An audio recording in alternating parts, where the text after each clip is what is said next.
Hey guys, this is EckhartsLadder. Hello and welcome to another Star Wars video. And before we begin, a lot of my Legends fans have been saying, Eck, when are you going to get back to Legends videos? And soon. I've got a lot that I'm working on. Do not worry. Admittedly, we have been a little canon heavy here for the last probably couple of months, but that's because of the release of The Mandalorian and the High Republic and all of the other stuff that's come with that. Today's video, though, comes from something that I'm doing, rewatching Star Wars Rebels. And I've decided it was a good time to rewatch Rebels because it's been a very long time since I've even looked at the show, to be honest. I'll dive deep into it whenever there's a space battle or something else I need to cover, but just generally, I haven't thought a whole lot about the show since it ended, and even while it was still airing, I don't think I saw every episode. It was before I was doing YouTube full-time. I kind of thought it was more for kids, as I did with the Clone Wars, and with the new shows coming out on Disney Plus in the future, including the Ahsoka series, the Bad Batch, and probably eventually a full Rebels sequel series, I figured now was as good a time as any to rewatch the show. And I'm going to start off this video by saying something very controversial. Having also rewatched the Clone Wars this year, or I guess technically last year now, in preparation for Season 7, I think I like Star Wars Rebels more. Now admittedly, I'm not all the way through Rebels. I'm about to start Season 3, which of course is when Thrawn comes in, so you'll have to put an asterisk next to some of the stuff I say, and I will, I'm sure, have comments to say about Thrawn after I get through his episodes again, but from what I remember, Seasons 3 and 4 were also the strongest of the series. But I'm not here to defend the fact that I like Star Wars Rebels more than I like the Clone Wars. That's a personal thing, but I'm going to discuss what I think makes the show really phenomenal and why it's worth a watch, even if you're an adult or an older Star Wars fan, or if you're not interested in animated TV shows. And that's a point that I really understand, because I didn't watch the Clone Wars for a while, and I didn't watch Star Wars Rebels for a while because I thought they were for kids. Even now, I don't watch very many shows or movies that are animated, and that probably comes from some inherent bias that I have, which isn't really fair because there's lots of good animated stuff. But it's especially hard with Star Wars Rebels, in my opinion, because the art style is a little bit distracting, probably the weakest part of the show for me. The art style works, I think, in certain places. Space battles sometimes look really cool, although the long-necked Star Destroyers are a bit wonky. The environments look great, but the characters look fairly cartoony, especially when you have characters like Sabine having different color hair and whatever else. But all of that notwithstanding, the show was worth watching, and here's why I like it more than the Clone Wars, or at least some strong suits that the show really plays up. I think the biggest thing about Star Wars Rebels that I'm appreciating more than the Clone Wars is how the show is structured. Star Wars Rebels follows a single crew, the Phoenix Rebel Cell. Now, sometimes certain episodes are more focused on one character. For example, in Season 2, we have an episode dedicated to Zeb and Callus, but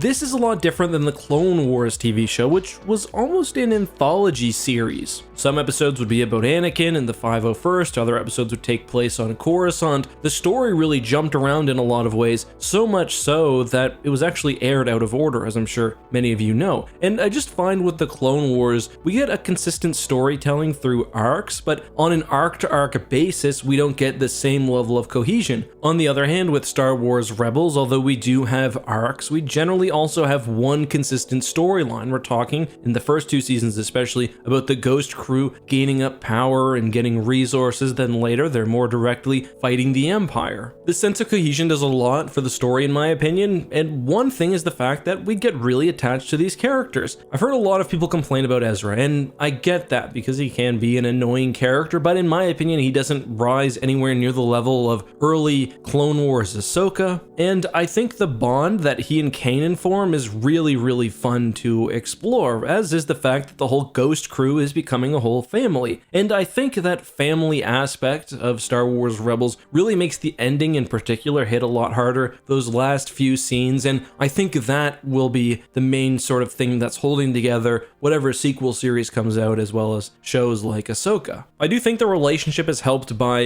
the plot not jumping around as much as well, whereas we will have stretches of Ahsoka Anakin episodes in the Clone Wars, then stretches of just clone episodes or whatever else. In Rebels, we don't usually go too long without having a Zeb Ezra moment, for example. I do think Rebels characters are also generally pretty likable, and we do take some of the best from the Clone Wars into the show, including Ahsoka, Rex, and others. And I think Rebels Rebels does a good job of picking up those plots while also moving forward with a lot of its own story. I like how the first few seasons, for example, especially season 1, start off with the Ghost crew really just trying to survive, and then in season 2 and beyond, they become a part of this greater rebellion. Another thing that I like about Star Wars Rebels, and which just had me wanting to play Awakening of the Rebellion, one of my favorite mods for Empire at War, which I may have been showing on the screen for parts of this video, is the fact that it really does a good job of showing the beginnings of this rebel cell. And one of the interesting things is that the missions have a lot to do with the acquisition of assets and weapons and ships to fight the Empire, and personally, that is something that I really enjoy. I love how in that Mustafar episode, as the rebels are trying to escape and those 3 Corellian corvettes come through, that it's like this holy crap moment. We're being saved and we're now a part of this bigger thing. And every time they steal a ship or steal gas, it feels like it's being used. It's kind of funny how you get attached to that in a way as a viewer. Like, for me, when I see a space battle and I see an A-Wing get taken out, it's a cringeworthy moment because I know that's a ship that they can't easily replace and it represents a real loss in their capabilities. But on the other hand, when they steal, for example, the Quasar class, it feels like a real success and something that will pay off later on. And of course, in the case of the Quasar in particular, it has its huge moment where it's sacrificed at the Battle of Atollon alongside Commander Sato. To summarize this point, I think it's really cool how the show gives you all of these little missions, then pays it off with the Rebel fleet actually growing and becoming more powerful. The rebellion grows in meaningful ways, then as it does so, the scope of Phoenix Squad's missions and their enemies that they face as well increases proportionally. I also like the space battles. They're minimalist in some ways, but I think there's a cool movement to them that I appreciate, especially when it comes to the use of cool original trilogy or OT era designs like the Brahatak or the Hammerhead or the CR-90. It all just looks really good in Star Wars Rebels. But there's also a final thing that I haven't talked about that really seals this show as much watch for Star Wars fans, for me at least, and that's the almost spiritual aspects of the Force and of being a Jedi and of just life itself that the show goes into. On one hand, the characters go through real pain. Ezra, of course, has to deal with the fate of his parents, Kanan with being one of the few surviving Jedi in an order which has been wiped out, but we also see the way that the galaxy moves in order to help the light side, I think culminating with the final few episodes of the series, which I won't talk about in case you haven't seen the show yet. So Star Wars Rebels is great. It also does a good job of taking characters that we know and love and reintroducing them into the show. So give Rebels a try. Just trust me. Watch, the first half of season 1, and if you don't get it at that point, then drop it. But also feel free to follow me on Twitter. I'm tweeting my impressions of the show as I watch through it. As I said, I'm pretty close to starting season 3. You can find a link to my Twitter down below, and I would love to hear your guys' thoughts as I watch along, or re-watch along. I have seen the show before, but I've definitely gained a new appreciation for it this time. Anyway guys, have a good one, be safe, and as always, may the Force be with you.